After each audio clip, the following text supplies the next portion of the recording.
Et du coup, qu'a fait Zelensky la semaine dernière? Il a pris un décret pour dire que toute personne qui entraverait le kidnapping par le TCC des recrues, eh bien, elle aussi serait visée par des peines de prison.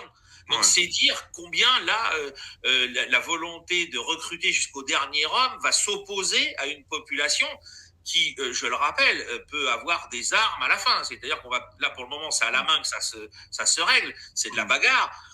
Mais demain, il y a peut-être un type qui va sortir un flingue en disant j'y vais pas, ou vous emmenez pas Ouais. mon mari, vous emmenez pas mon frère, vous emmenez pas mon père, et Ouais. ça peut dégénérer très rapidement. Donc, On a tous vu ces images de recruteurs de la TCC, donc de l'armée ukrainienne, qui chopent les jeunes et les moins jeunes, les hommes en âge de se battre, à la sortie des commerces, des boîtes de nuit, tout ça, pour les forcer, les monter dans les camions, des fois violemment, pour les emmener, et les gens résistent. Donc là, il a dit, ceux qui vont aider les mecs qui résistent, déjà, si tu résistes, tu risques la prison déjà, mais ceux qui vont les aider, comme la mère qui va chercher à tirer sur le recruteur parce que son fils va être emmené de force à la guerre, elle risque la prison aussi.